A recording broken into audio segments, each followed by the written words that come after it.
Hello dear online students, welcome back to our channel. I hope you all are really doing well. So today we are going to discuss the chemical properties of P block element group 16 elements. So इससे पहले हम लोगों ने group 16 elements की physical properties को discuss कर दिया था और आज जो हम लोग डिस्कस करेंगे ग्रुप 16 की केमिकल प्रॉपर्टीज़ को और इस लेक्चर में उसको कंप्लीट आउट करेंगे. सो बिना टाइम वेस्ट करे आज के लेक्चर को हम लोग शुरू करते हैं.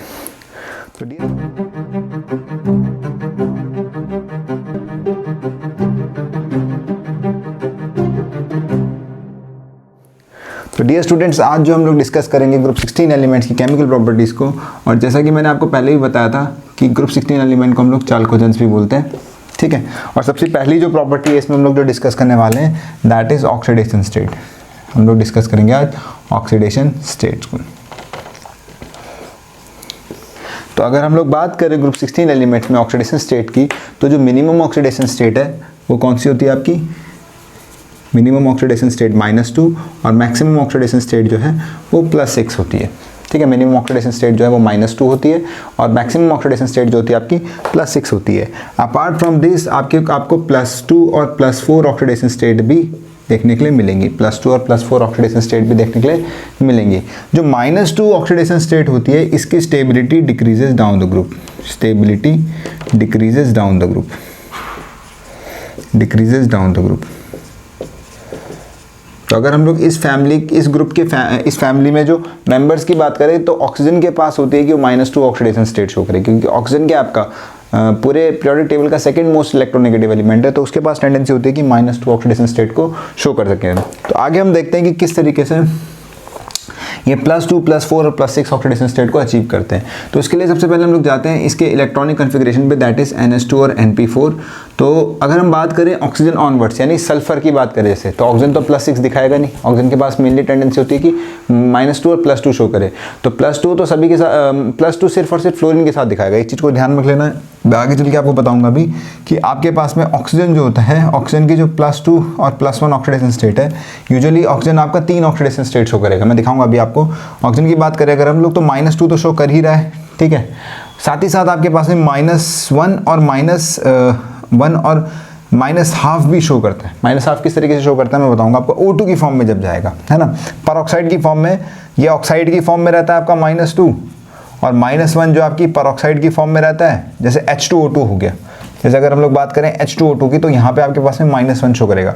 और -½ जो है आपका सुपर ऑक्साइड की फॉर्म में. सुपर ऑक्साइड की फॉर्म में, सुपर ऑक्साइड की फॉर्म में किस तरीके से, यहाँ पे देखिए ऑक्सीजन जो आपका यहाँ पे -½ और यहाँ पे -½ तो ये शो करता है आपका O2 minus. This one is your O2 minus, ठीक है. यहाँ पे -1 और ये -1, तो ये आपके पास में परऑक्साइड हो गया, ये आपका सुपर ऑक्साइड हो गया और ये आपका O2 माइनस. जैसे आपका ये O2 माइनस क्या हो गया आपका, ये O2 माइनस आपका ऑक्साइड हो गया. अब यहाँ पे मैं आपको दो बातें क्लियर कर दूँ ऑक्सीजन को लेकर के कि कहाँ पे आपका प्लस ऑक्सीडेशन स्टेट शो करता है. ये क्वेश्चन इंपॉर्टेंट भी है.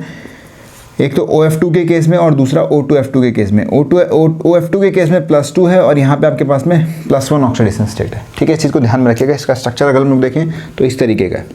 और ये जो क्वेश्चन है आपका, ये आपको जब मैं हेलोजन फैमिली पढ़ाऊंगा वहाँ पर भी आएगा कि इसका यूजुअली यूज़ कहाँ पे होता है, जब हम लोग एक्सट्रैक्शन करते हैं यूरेनियम का, यूरेनियम के एनरिचमेंट ऑफ ओर में, है ना, फ्लोरिनेशन करवाते हैं, फ्लोरिनेटिंग एजेंट्स होते हैं, उनमें इसका मेनली यूज़ है, ठीक है. इसको ध्यान में रखिएगा.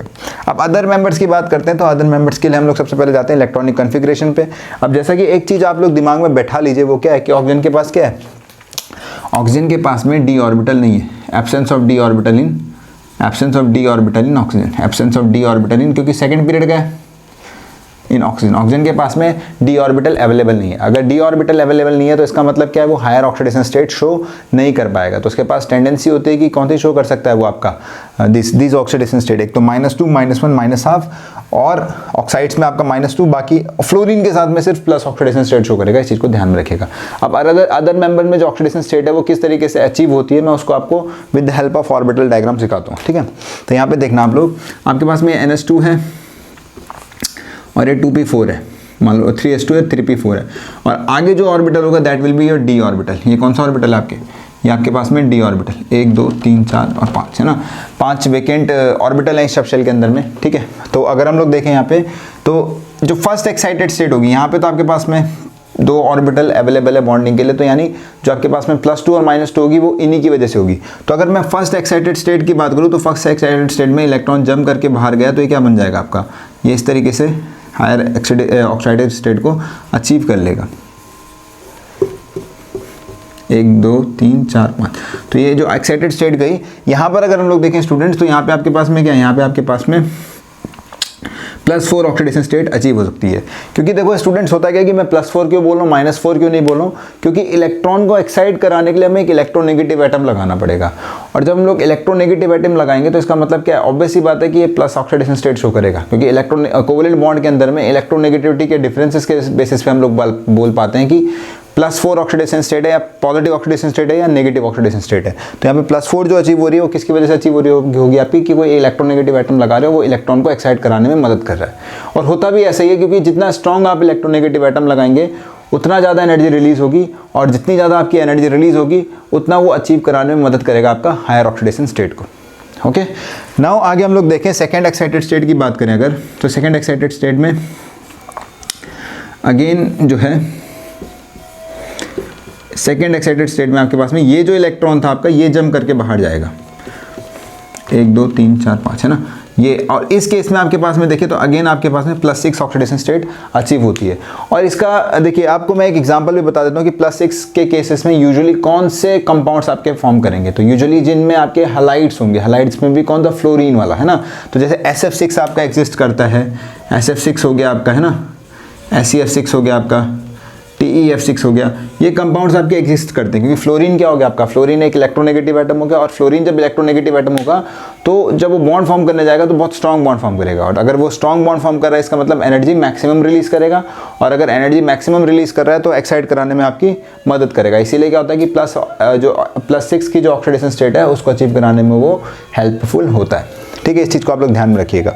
तो उसी तरीके से इस चीज़ को आपने उसमें मतलब जो भी आप स्टेबिलिटी की बात करेंगे वो भी इसी तरीके से आप डिस्कस कर सकते हो कि कौन से कंपाउंड आपके एग्जिस्ट कर रहे हैं, कौन से कंपाउंड स्टेबल एग्जिस्ट कर रहे हैं और कौन से स्टेबल नहीं एग्जिस्ट कर रहे हैं। वो किसके बेस पे देखते हैं हम लोग कि जो कंट्रीब्यूटिंग एटम है, जो बॉन्ड बनाने जा रहे हैं, वो कौन सा एटम अवेलेबल है। ठीक है, तो यहाँ पे आप लोग ध्यान देना, ये आपका मेजरली इलेक्ट्रॉनिक फैक्टर है जो इन चीज़ों को डिस्क्राइब करता है। ठीक है, स्टेरिक फैक्टर से भी हम लोग चीज़ों को समझते हैं, लेकिन जो ये है आपका हाइब्रिडाइजेशन का कॉन्सेप्ट है, एक्साइटेड स्टेट को अचीव करवाना, ये सब आपका इलेक्ट्रॉनिक फैक्टर को एक्सप्लेन करता है। क्योंकि स्टेबिलिटी को एक्सप्लेन करने के लिए हमारे पास में दो चीज़ें रहती हैं, that is your electronic factor and steric factor.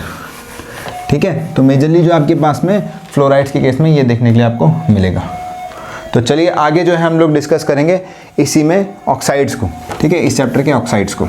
तो याद रखना बेटा, +4 और +6 ऑक्सीडेशन स्टेट अचीव कराने के लिए आपके पास में d ऑर्बिटल का होना बहुत जरूरी है। तो अगर मान लो इस तरीके का क्वेश्चन आप पे आ गया कि ऑक्सीजन आपका +2 तो दिखा रहा है, फ्लोरीन के साथ में -2 भी दिखा रहा है, आपका -1 -1 दिखा रहा है, लेकिन +4 +6 नहीं दिखा रहा है। तो रीजन क्या होगा उसके पीछे, that is due to unavailability of या non availability of your d orbitals, क्योंकि सेकंड पीरियड का आपका। ठीक है, नेक्स्ट अगर हम लोग देखें तो again we are going to discuss the oxides of this family.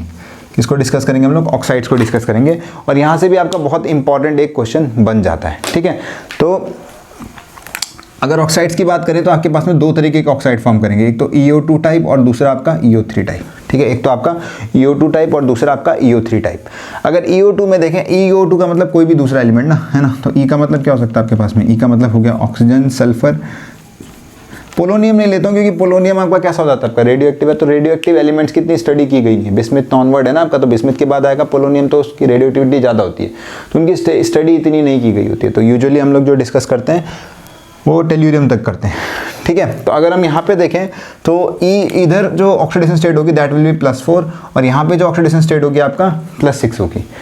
तो क्लिक कीजिए साइड कॉन्सेप्ट को, जो मैंने आपको पी ब्लॉक में जब नाइट्रोजन ग्रुप में ऑक्साइड्स को पढ़ाया था, तो वहाँ पे मैंने आपको समझाया था कि किस तरीके से आपका एसिडिटी और बेसिसिटी को देखा जाता है ऑक्साइड के केस में। तो जिन्होंने नहीं देखा है प्लीज़ आप लोग जाके जो केमिकल प्रॉपर्टीज़ डिस्कस की है मैंने नाइट्रोजन फैमिली की, उसको देखिए, वहाँ पे मैंने लक्स फ्लड कॉन्सेप्ट को अच्छे से समझा रखा है पदांशुल के बेसिस पर। तो अगर हम लोग सबसे पहला क्वेश्चन जो है एसिडिटी की बात करें, तो एसिडिटी किसकी ज़्यादा होती है, ऑब्वियसली बात है, लक्स फ्लड कॉन्सेप्ट के बेसिस पे EO3 के ऑक्साइड जो होते हैं आपके हाईली एसिडिक होते हैं इन कंपेरिजन टू किसके, EO2 के। तो इसका एग्जांपल मैं आपको दे भी देता हूँ, जिससे जैसे ये आपके पास में SO2 है और दूसरा आपके पास में SO3 है।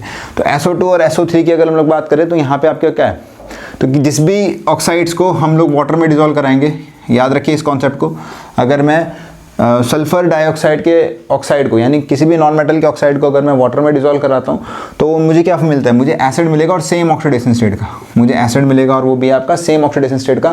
कहने का मतलब ये है कि अगर यहाँ पे आपकी +4 ऑक्सीडेशन स्टेट है तो यहाँ पर भी आपकी क्या है, +4 ऑक्सीडेशन स्टेट है। और ये जो आपके पास में this is your sulphurous acid, कौन सा है आपका, सल्फ्यूरस एसिड। ये आपके पास में बच्चों कौन सा एसिड है आपका, सल्फ्यूरस एसिड। और अगर हम लोग SO3 को रिएक्ट करा रहे हैं H2O के साथ में तो क्या फॉर्म करेगा, ये फॉर्म करेगा आपका H2SO4। और ये अगर तो H2SO4 फॉर्म कर रहा है आपके पास में, तो यहाँ पर जो ऑक्सीडेशन स्टेट है स्टूडेंट यहाँ +6 है और यहाँ पर भी कौन से आपके पास में +6 ऑक्सीडेशन स्टेट है। और इसको बोलते हैं हम लोग सल्फ्यूरिक एसिड। क्या बोलते हैं इसको हम लोग, सल्फ्यूरिक एसिड बोलते हैं, इसको हम बोलते हैं सल्फ्यूरिक एसिड। ठीक है, और इन दोनों में अगर हम लोग एसिडिटी की बात करें तो sulphuric is more acidic then that of sulphurous. तो इसका मतलब क्या है कि SO3 will be more acidic then that of SO2। और अगेन आप कॉन्सेप्ट लगा सकते हो, यहाँ +6 और यहाँ पे क्या आपका +4 है। तो on the basis of oxidation state you can generalize this thing like this कि higher the oxidation state higher will be the acidity of oxide. You can generalize this thing. And for further information and for the concept, you can just check out my video of group 15 elements में, जहाँ पे मैंने chemical properties को discuss किया है। मैं video का जो लिंक है डिस्क्रिप्शन बॉक्स में डाल दूंगा, वहाँ पे आपको ये पूरा का पूरा मिल जाएगा, तो इसको आप लोग नोट कर लीजिए। तो चलिए स्टूडेंट्स, आगे जो हम लोग डिस्कस करने वाले हैं हाइड्राइड्स को, जो कि एक बहुत इंपॉर्टेंट टॉपिक बन जाता है, जहाँ से क्वेश्चन बनने के बहुत ज़्यादा चांसेस आते हैं, है ना। हाइड्राइड्स को लेकर के इस बार मेंस में भी क्वेश्चन आया था आपका, तो ये काफ़ी इंपॉर्टेंट टॉपिक बन जाता है जहाँ से आपके पास में क्वेश्चन जनरेट होते हैं। ठीक है, तो सबसे पहले आप लोग हेडिंग डाल दीजिए हाइड्राइड्स। और एक ग्रुप को मैंने आपको पहले ही बोला है कि अगर आप लोग एक ग्रुप को समझ लेते हैं, एक ग्रुप की प्रॉपर्टीज़ को समझ लेते हैं जो फिजिकल और केमिकल प्रॉपर्टीज़ है, उसके बाद तो सारे ग्रुप की प्रॉपर्टीज़ एक जैसे ही चलने वाली है। देखो, इनऑर्गेनिक का स्टूडेंट्स याद करने का एक सिंपल सा तरीका है, क्योंकि बीइंग एन इनऑर्गेनिक मैंने जो है अपना रिसर्च जो वर्क किया है इनऑर्गेनिक में किया है, तो इनऑर्गेनिक को सिंपली, यानी जो मेरे कॉम्पिटेटिव एग्जाम्स थे उनके लिए मेरी इनऑर्गेनिक काफ़ी मतलब ठीक ठाक थी, अच्छा कर लेता था मैं इनऑर्गेनिक में। तो मेरा एक ही फंडा था उसको याद करने का कि मैं सिंपल आपका जो चीज़ें मतलब एक्सेप्शन कह लो, लेकिन उनके पीछे कॉन्सेप्ट होते हैं जो हमें पता नहीं होता, लेकिन हम जो छोटे बच्चे उनके लिए हम लोग एक्सेप्शन बता के चलते हैं, लेकिन कॉन्सेप्ट होता है उसके पीछे, एक वेल डिफाइंड कॉन्सेप्ट होता है जिनको एक्सेप्शन लोग बोल देते हैं।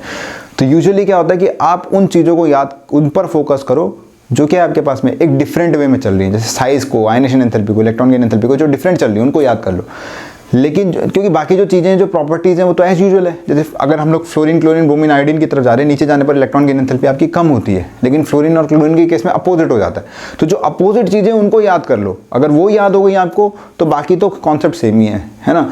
तो इनऑर्गेनिक से डरना नहीं है, थोड़ा रीडिंग मांगता है टॉपिक। और केमिस्ट्री की तो ये है ही खूबसूरती कि आपके पास में तीनों अवेलेबिलिटी है। अगर आपको बोरियत आ रही है सब्जेक्ट में तो आप क्या कर सकते हो, जैसे मान लो फिजिकल है, फिजिकल में आपके पास में पूरा न्यूमेरिकल पोर्शन आ जाता है, तो जिनको मैथ्स करने का बहुत इंटरेस्ट है फिजिकल कर सकता है ना। जिनको आपका थ्योरी पढ़ने का रीजन है आपका, तो इनऑर्गेनिक की तरह जा सकता है, काफ़ी थ्योरी पढ़नी पड़ती है इसमें। और अगर आपको कॉन्सेप्ट भी चाहिए और राइटिंग वर्क भी चाहिए तो उसके लिए आप लोग ऑर्गेनिक कीजिए, है ना, मैकेनिज्म्स को कीजिए, मैकेनिज्म को सीखिए, वहाँ पे आपको राइटिंग भी चाहिए और कॉन्सेप्ट भी चाहिए, दोनों चीज़ें समझना। तो ये तो ब्यूटी है सब्जेक्ट की कि आपको काफ़ी चीज़ें अवेलेबल हैं सीखने के लिए अलग अलग तरीके से। ठीक है, तो मैं नहीं मानता कि मतलब इसमें कुछ ऐसा वो है इनऑर्गेनिक के अंदर में कुछ एक्सेप्शन तरीके की चीज़ें, बस डिफरेंट वे है, डिफरेंट एंगल है चीज़ों को समझने का। कॉन्सेप्चुअल बेस है, यहाँ एक्सपेरिमेंटल डाटा होता है, उसकी अलग अलग थ्योरीज होती हैं, उनको हमें समझना पड़ता है। अब इतनी सारी थ्योरीज याद नहीं रख सकते हम लोग, क्योंकि आप लोग उस लेवल पे हो नहीं, आपको रिसर्च तो करना नहीं है इसमें आगे इस तरीके से, अभी बाद में करेंगे जब आप लोग मास्टर्स कर लेंगे या जब PhD करने जाएंगे तब बात अलग है। लेकिन अभी तो फिलहाल आप लोगों को सिर्फ और सिर्फ अपने एग्जाम्स के लिए पढ़ना है, तो आपको इसको उस तरीके से ट्रीट कीजिए, चीज़ों को याद करने की कोशिश कीजिए, इन्फॉर्मेशन को लेने की कोशिश कीजिए। चलिए फिर हम लोग आगे डिस्कस करते हैं हाइड्राइड्स को। तो अगर हम लोग हाइड्राइड्स की बात कर रहे हैं तो आपके पास में क्या है, H2O, H2S, H2SC and H2T, है ना। ये आपके पास में जनरल आपके हाइड्राइड्स। तो H2O की बात करें स्टूडेंट, तो यहाँ पे आपके पास में हाइड्रोजन बॉन्डिंग होती है, यहाँ पे आपके पास में क्या होती है, हाइड्रोजन बॉन्डिंग है, और इनमें आपके पास में वंडरवॉल इंटरेक्शन है, और ये इसमें खेला कर देगा। वंडरवॉल इंटरेक्शन की वजह से कुछ खेला होने वाला है इसके अंदर में। खेला कैसा होगा, बहुत सारी चीज़ों में आपका चेंज आएगा। तो पहला क्वेश्चन जो बन जाता है यहाँ से वो एनसीईआरटी में आप देखेंगे भी कि H2O और H2S में आपका H2O तो लिक्विड है, तो लिक्विड क्यों है, ड्यू टू हाइड्रोजन बॉन्डिंग, और H2S के आपका यहाँ पे हाइड्रोजन बॉन्डिंग अवेलेबल नहीं है, और ये कैसी होती है आपकी गैस होती है। और इसके बारे में पढ़ेंगे कि किस तरीके की आपके रॉटन फिश स्मेल, डिफरेंट टाइप की हम प्रॉपर्टीज़ को इसको डिस्कस करते हुए चलेंगे। तो ये वंडरवॉल इंटरेक्शन और इसकी वजह से कैसा होता है आपका लिक्विड होता है, ये क्वेश्चन आपका बन जाता है हाइड्रोजन बॉन्डिंग होने की वजह से। तो वंडरवॉल इंटरेक्शन आपका नीचे जाने की तरफ बढ़ेगा, क्यों बढ़ेगा, ठीक है, इंक्रीजेस डाउन द ग्रुप, क्यों बढ़ेगा डाउन द ग्रुप, क्यों बढ़ेगा आपका, जनरल ऑब्वियस सी बात है, साइज इंक्रीजेस है ना, साइज इंक्रीजेस, साइज बढ़ता हुआ जा रहा है। और ये सारे के सारे भी किस नेचर के होते हैं आपके, इनकी स्टेट कौन सी होती है आपकी, गैसियस स्टेट होती है। ठीक है, तो इसको आप लोग नोट कर लीजिए। नाउ जो दूसरा क्वेश्चन यहाँ से बन सकता है स्टूडेंट्स, वो बन सकता है आपका, पहला तो ये बन गया स्टेट को लेकर के, फिजिकल स्टेट को लेकर के, दूसरा बन सकता है आपका एसिडिटी को लेकर के, है ना। दूसरा आपका बन सकता है यहाँ पे एसिडिटी को लेकर के। तो एसिडिटी को लेकर के लिए सिंपल सा कॉन्सेप्ट है जो मैं आपको नाइट्रोजन फैमिली में बता चुका हूँ। बॉन्ड लेंथ को देखिए, जिसने H- को देना है, प्रोटॉन डोनेट करना है, वो बॉन्ड लेंथ चेकआउट कीजिए। तो अगर हम लोग बात करें यहाँ पे OH की, है ना, SH की, उसके बाद SEH की और TEH की, तो अगर हम लोग बॉन्ड लेंथ को देखें तो OH के अंदर में जो ओवरलैपिंग है that is between 2p and 1s। ये जो ओवरलैपिंग है this is between 2p and 1s। ये आपके पास में 2p और 1s की है, ये 3p और 1s की है, ये 4p और 1s की है, ये 5p और 1s की है। तो नीचे जाने पर क्या हो रहा है, आपका बॉन्ड लेंथ बढ़ रही है, और अगर आपकी बॉन्ड लेंथ बढ़ेगी तो एसिडिटी क्या करेगी, आपकी इंक्रीज करेगी, है ना। तो आप सिंपली बोल सकते हैं क्या कि नीचे जाने पर आपकी bond length increases, hence acidity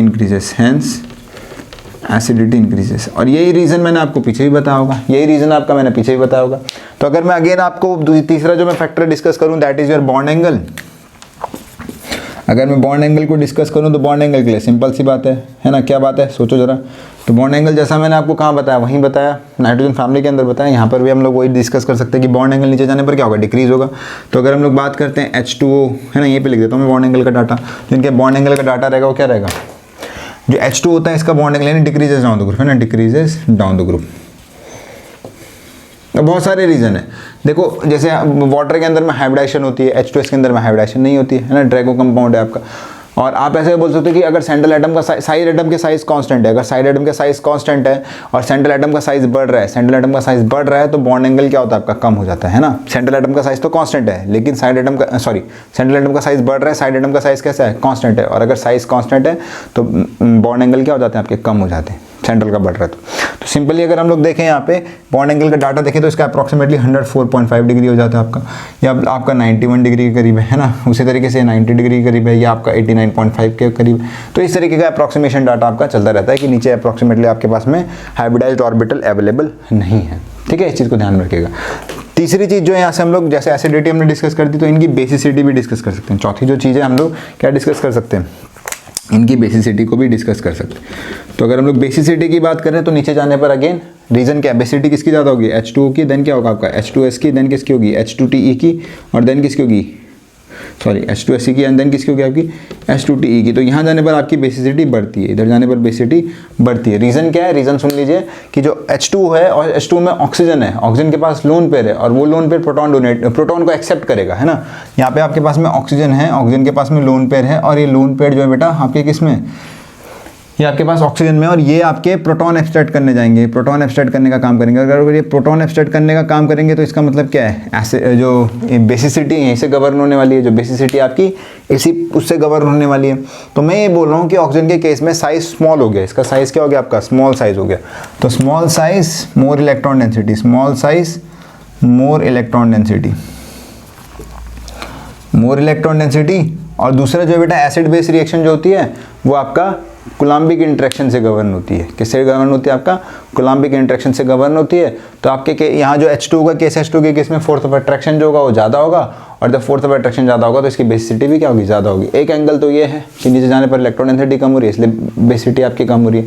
दूसरा एंगल ये भी है कि आपके पास में H2O जो होता है, H2O में जो लोन पेयर और जो जिस ऑर्बिटल में लोन पेयर प्रेजेंट है वो ऑर्बिटल आपके हाइब्रिडाइज्ड ऑर्बिटल होते हैं, और हाइब्रिडाइज्ड ऑर्बिटल की प्रोटॉन को एब्स्ट्रैक्ट करने की टेंडेंसी ज़्यादा होती है, ठीक है। हाइब्रिडाइज्ड ऑर्बिटल की जो है in comparison to pure orbital, है ना। जो प्योर ऑर्बिटल का मतलब क्या है कि जो H2S ये जो नीचे वाले ग्रुप के मेंबर हैं, इनमें जो है जो लोन पेयर इलेक्ट्रॉन है वो आपका प्योर S ऑर्बिटल में होगा। प्योर और S ऑर्बिटल न्यूक्लियस के नज़दीक होती है, न्यूक्लियस आपका पॉजिटिवली चार्ज है, वो इलेक्ट्रॉन को ज़्यादा होल्ड करके रखता है ना। तो इसीलिए वो प्रोटॉन को इजीली अट्रैक्ट नहीं कर पाएंगे, एब्स्ट्रैक्ट नहीं कर पाएंगे आपके क्या, लोन पेयर्स। तो ये भी एक एंगल है। लेकिन अगर आप सिर्फ इतना भी जानते हैं कि इलेक्ट्रॉन डेंसिटी ज़्यादा ऑक्सीजन के अंदर में, तो भी आप बेसिसिटी को समझा सकते हैं, ठीक है। ये आप लोग समझ लीजिए, तो इनको नोट कर लीजिए, फिर आगे के पॉइंट्स को हम लोग इसी के अंदर में डिस्कस करते हैं। नेक्स्ट देखिए यहाँ पे, है ना, अगले जो हम लोग पॉइंट को डिस्कस करते हैं हाइड्राइड्स को लेकर, मैं बता देता हूँ, जगह बना देता हूँ यहाँ पे छोटी सी। तो देखिए नेक्स्ट जो पॉइंट है हमारे पास में, that will discuss thermal stability. जैसे अगला जो पॉइंट हम लोग डिस्कस करेंगे थर्मल स्टेबिलिटी। तो ऑब्वियस ही बात है, नीचे जाने पर बॉन्ड लेंथ बढ़ रही है और बॉन्ड लेंथ बढ़ेगी तो थर्मल स्टेबिलिटी क्या करेगी, down the group. Bond length बढ़ रही है आपकी, और अगर बॉन्ड लेंथ बढ़ रही है तो इसका मतलब थर्मल स्टेबिलिटी आपकी डिक्रीज करेगी डाउन द ग्रुप। तो सिंपल सा आप लोग लिख सकते हैं it decreases down the group, है ना, decreases down the group, decreases down the group. नीचे जाने पर क्या करती है, डिक्रीज करती है क्या, थर्मल स्टेबिलिटी। दूसरा जो हम लोग डिस्कस कर सकते हैं यहाँ पे रिड्यूसिंग कैरेक्टर, रिड्यूसिंग कैरेक्टर। तो reducing character again, bond length बढ़ रही है, एच टेंडेंसी बढ़ रही है तो it will increases down the group, increases down the group. तो नीचे जाने पर आपका जो रिड्यूसिंग कैरेक्टर है यानी ऑक्सीडाइज होने की जो टेंडेंसी है वो आपकी बढ़ेगी। इसको भी आप लोग नोट कर लीजिए। यानी सबसे ज़्यादा अगर हम लोग रिड्यूसिंग कैरेक्टर की बात करें H2S, H2O, H2S, H2SC और H2TE, इनमें सबसे ज़्यादा स्ट्रॉन्ग रिड्यूसिंग कैरेक्टर आपका H2TE का होगा। देन किसका होगा आपके पास में, देन आपके पास में सबसे जो कम है आपका H2O का होगा। एक और पॉइंट आप लोग इंपॉर्टेंट नोट कर लीजिए, that is melting point and boiling point, melting point and boiling point. तो यहाँ पे एक इंपॉर्टेंट मैं आपको कॉन्सेप्ट बताऊंगा, वो मैं बता भी चुका हूँ यहाँ पे। तो अगर हम लोग मेल्टिंग पॉइंट की बात करें तो H2O का मेल्टिंग पॉइंट क्या होता है आपका, सबसे ज़्यादा होता है या बॉइलिंग ज़्यादा होता है। देन आपका H2SC का, देन H2TE का, एक मिनट, H2TE का, देन H2SC का, और सबसे कम किसका होता है, H2S का। इसका ज़्यादा होने के पीछे रीज़न क्या है, इसका ज़्यादा होने का रीज़न है आपका H बॉन्डिंग। इसका जो है आपका रीज़न है दैट इज H बॉन्डिंग। और इधर को आपका मतलब नीचे जाने पर आपका बढ़ रहा है, फर्दर आपका क्या कर रहा है, बढ़ रहा है। इसका ज़्यादा क्यों है, क्योंकि यहाँ पे क्या आपके पास में वन डर वॉल इंटरेक्शन। तो जितना बड़ा साइज होता है उतना ज़्यादा वन डर वॉल इंटरेक्शन होगा। तो H2SC/TE के केस में वन डर वॉल इंटरेक्शन ज़्यादा होगा, क्योंकि इसका साइज़ क्या है, इसका साइज़ ग्रेटर है बाकी के ग्रुप के मेंबर से। इसीलिए क्या होता है इसके केस में आपके पास में मेल्टिंग पॉइंट और बॉइलिंग पॉइंट ज़्यादा होगा। इन पॉइंट्स को आप लोग नोट कर लीजिए। तो चलिए आगे जो हम लोग डिस्कस करने वाले that is reaction with halides, है ना। नेक्स्ट डाल दीजिए आप लोग हेडिंग रिएक्शन विद हैलाइड्स।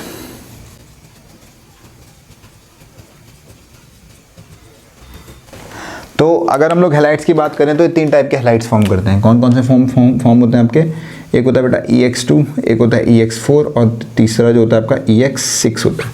ठीक है, तीन टाइप के हैलाइड्स आपके फॉर्म होंगे EX2, ठीक है। और इनमें अगर हम लोग हैलाइड्स की स्टेबिलिटी देखें तो आपके पास में फ्लोरीन की सबसे ज़्यादा होगी, देन क्लोरीन की, देन ब्रोमीन की और देन आयोडीन की। तो मैंने आपको पहले भी बताया और अब भी बता रहा हूँ, फ्लोराइड के जो हैलाइड्स होंगे, फ्लोराइड के साथ जो एक कंपाउंड फॉर्म करेंगे हाईली स्टेबल होंगे। और रीज़न क्या है उसके पीछे, सिंपल सा रीज़न है कि फ्लोरीन के केस में इलेक्ट्रोनेगेटिविटी ज़्यादा होती है। तो ज़्यादा इलेक्ट्रोनेगेटिविटी होने की वजह से वो स्टेबल कंपाउंड आपका फॉर्म करेगा। ठीक है, अब जो 6 है EX6 टाइप की अगर हम लोग बात करें तो ES6 में जो है आपके पास में SF6 फॉर्म करता है ना। ये H डोनेट करने के तो स्टूडेंट्स बीच में कुछ मेरा कैमरे में टेक्निकल एरर आ गया था। तो कहाँ पे थे हम लोग थे रिएक्शन विद हैलाइड्स पे। और मैंने आपको बताया कि EX2 type, EX4 type, EX6 type के हैलाइड्स आपके फॉर्म करते हैं। और इनमें से भी सबसे ज़्यादा स्टेबल जो हैलाइड्स होते हैं किसके केस में होते हैं, फ्लोराइड्स के, देन क्लोराइड, ब्रोमाइड, आयोडाइड के। रीज़न सिंपल सा है, इलेक्ट्रॉनिक थ्योरी है, इलेक्ट्रॉनिक फैक्टर के बेसिस पे हम लोग स्टेबिलिटी को बता रहे हैं। इसलिए फ्लोराइड के केस में सबसे ज़्यादा क्या होती है आपके स्टेबल कंपाउंड फॉर्म करते हैं। अब हम बात करते हैं SF6 के केस में। तो SF6 के केस में आपके पास में जो हाइब्रिडेशन है दिस इज योर sp3d2, है ना। तो मेजरली क्या होगा आपके पास में हेक्साफ्लोराइड्स एग्जिस्ट करेंगे। ठीक है, जनरली आपके पास में अगर एग्जिस्ट करेंगे तो कौन से का एग्जिस्ट करेंगे, जनरली हेक्साफ्लोराइड एग्जिस्ट करेंगे, हेक्साफ्लोराइड्स एग्जिस्ट करेंगे। वही रीज़न है +6 ऑक्सीडेशन स्टेट कराने के लिए हम लोग इलेक्ट्रोनेगेटिव एटम को लगा रहे हैं। और अगर जब हम लोग इलेक्ट्रोनेगेटिव एटम को लगा रहे हैं तो वो इजीली +6 ऑक्सीडेशन स्टेट को अचीव करवा पा रहा है। sp3d2 इसकी हाइब्रिडेशन होगी। अगर हम लोग शेप की बात करें तो शेप आपकी कैसी है, ऑक्टाहेड्रल है। शेप कैसी है आपके पास में, ऑक्टाहेड्रल है इसके लिए। ठीक है, शेप आपकी कैसी है, ऑक्टाहेड्रल है। ठीक है, इसको आप लोग नोट कर लीजिए। अदर मेंबर्स के आपके पास में ऑक्टाहेड्रल होगी इसी तरीके से। ठीक है, एक इंपॉर्टेंट चीज़ और है इसके अंदर में, वो है कि it can not easily hydrolyse ना, it can not easily hydrolyse, it can't be easily hydrolyse. Reason क्या है, देखो हाइड्रोलाइसिस होने के लिए आपके पास में वेकेंट ऑर्बिटल होने चाहिए। पहला तो कंपलसरी जो रियल रूल है वो ये है कि आपके पास में जब भी कोई किसी भी कंपाउंड के अंदर में हाइड्रोलाइसिस हो रहा है, इनऑर्गेनिक मेन ग्रुप के जो कंपाउंड है उनमें डी ऑर्बिटल का होना बहुत जरूरी है, कि जो ऑक्सीजन के इलेक्ट्रॉन पेयर है उसके वेकेंट डी ऑर्बिटल में जाएंगे। सल्फर के पास वेकेंट डी ऑर्बिटल तो हैं और यहाँ पे आपके हाइड्रोलाइसिस होने के पूरे चांसेस है। जैसे SiCl4 में होता है, लेकिन इसमें क्यों नहीं हो रहा है, क्योंकि जब हम लोग क्या कर रहे हैं, H2 से अटैक करा रहे तो यहाँ पे आपके इसमें फ्लोरीन और फ्लोरीन का कोऑर्डिनेशन नंबर ज़्यादा है, 6 का कोऑर्डिनेशन नंबर है, और इसकी वजह से क्या हो रहा है आपका, यहाँ पे आपके पास में स्टेरिक हिंड्रेंस इसका रीज़न हो गया कि स्टेरिक हिंड्रेंस लगेगा, इसलिए आपके पास में वाटर जो आपका अटैक नहीं कर पाएगा, क्योंकि यहाँ पे क्या लगने वाला आपका, स्टेरिक हिंड्रेंस लगने वाला है। तो इस चीज़ को ध्यान में रख लेना कि एक्सेप्शनली आपके पास में पूछ सकता है कि इनमें से कौन सा हैलाइड है, जैसे SF6 हो गया,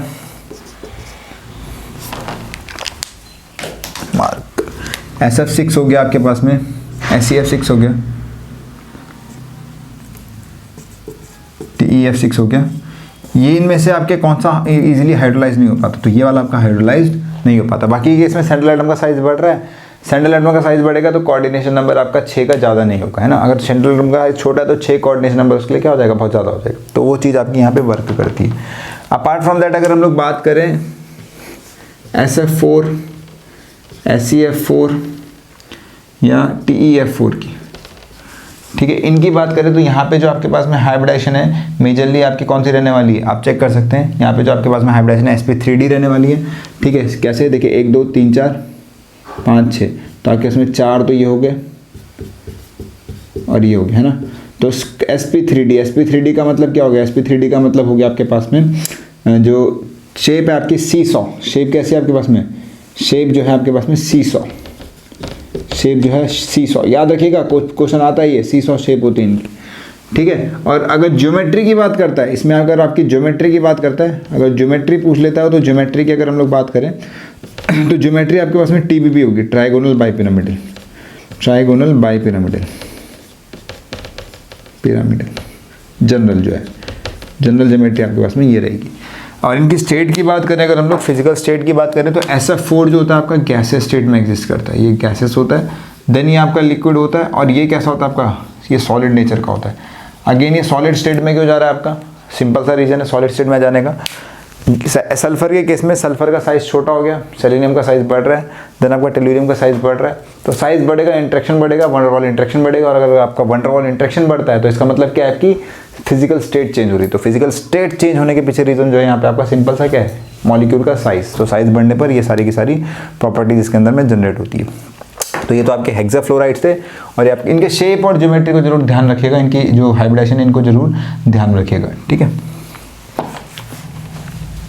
चलिए नेक्स्ट जो हम लोग डिस्कस करेंगे डाइहैलाइड्स को, नेक्स्ट जो हम लोग डिस्कस करेंगे डाइहैलाइड्स को। तो डाइहैलाइड्स की अगर मैं बात करूं तो ऑक्सीजन जो है सिर्फ आपका फ्लोराइड्स फॉर्म करता है, ऑक्सीजन के पास टेंडेंसी होती है सिर्फ और सिर्फ क्या फॉर्म कर सकता है, वो फ्लोराइड्स को फॉर्म सकता है, OF2, ठीक है। तो except oxygen other member can form, other members can form dichlorides and dibromides. जो बाकी के जो मेंबर्स है वो क्या फॉर्म कर सकते हैं, आपके डाई क्लोराइड्स और डाई ब्रोमाइड्स को फॉर्म कर सकते हैं, ठीक है। एक चीज़ मैं आपको बता दूं, यहाँ पर जो यूजुअली जो जनरली आपके डाई क्लोराइड वगैरह है ना, जो अदर मेंबर्स के जो डाई हैलाइड्स होंगे, तो dihalides undergo dimerization, dihalides undergoes, इसको इंपॉर्टेंट पॉइंट है, इसको ध्यान में रखिएगा, अंडरगोस डाइमराइजेशन में जाएंगे। जैसे आपके पास में H2F2 है तो ये क्या फॉर्म कर सकता है आपका, ये आपके पास में ये आपके पास में SF2 है तो ये क्या फॉर्म कर सकता है आपका, ये फॉर्म कर सकता है H2F4, है ना, आपका डाइमर फॉर्म कर देगा, और क्या फॉर्म करेगा ये H2F4, ठीक है। इस चीज़ को आप लोग ध्यान में रखिएगा। और ये फर्दर आपका जो H2F4 है ये फर्दर आपका कन्वर्ट हो जाता है किसमें, ये फर्दर आपका कन्वर्ट हो जाता है H2F2 में, ठीक है, स्टेबलाइज होने के लिए। नाउ कुछ ऐसे हैलाइड्स होते हैं जिनके पास टेंडेंसी होती है कि वो किस में कन्वर्ट हो सकते हैं, जैसे Sc2Cl2 है, ये फर्दर आपका डिस्प्रपोर्शनेशन रिएक्शन शो करता है, बहुत इंपॉर्टेंट रिएक्शन है कि इनके पास में टेंडेंसी होती है, जो डाई ब्रोमाइड्स होते हैं या डाई क्लोराइड्स होते हैं, इनके पास टेंडेंसी होती है कि डिस्प्रपोर्शनेशन शो करने की, डिस्प्रपोर्शनेशन, ठीक है। तो यानी फॉर्म कर सकता है आपका, यहाँ पे अगर हम लोग उसकी बात करें, सेलेनियम की बात करें, तो डिस्प्रपोर्शनेट रिएक्शन में क्या होता है आपका, दोनों जैसे SeCl भी फॉर्म करेगा आपका और साथ में आपका Fe, ठीक है।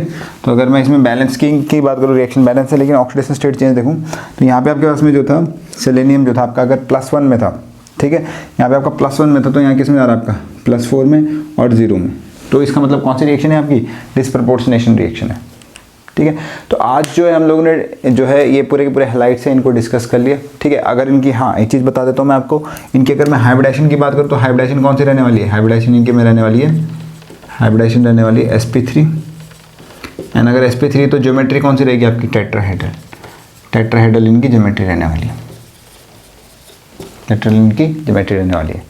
तो स्टूडेंट्स आज जो हम लोगों ने डिस्कस किया है पी ब्लॉक के अंदर में सारे अदर मेंबर्स, जो पी ब्लॉक में आपका ग्रुप 16 के केमिकल प्रॉपर्टीज़ को, ठीक है। इससे बाहर कुछ नहीं आने वाला एग्जाम में, इवन आप कंपटीशन के लिए पढ़ रहे तो भी इससे बाहर ज़्यादा कुछ आता नहीं है, ठीक है। ये मेजर पॉइंट है और मेजर पॉइंट ही आपके मेजर फोकस रहते हैं, क्योंकि क्वेश्चन कम है एग्जाम में, तो वो एग्जामिनर का ये होता है कि जो बेसिक चीज़ें हैं वो ज़्यादा पूछता है और अलग तरीके से पूछेगा, टेढ़े तरीके से। तो आप लोग इस पर ज़्यादा फोकस कीजिए। इसको देखने के बाद में आप लोग एनसीईआरटी जरूर पढ़िए। अगर आप लोग एनसीईआरटी अच्छे से पढ़ते तो आपको ज़्यादा और आपके कॉन्सेप्ट बिल्डअप हो पाएंगे। तो dear students, thank you for watching this, ठीक है। Thank you for being with us and all the very best for your exams.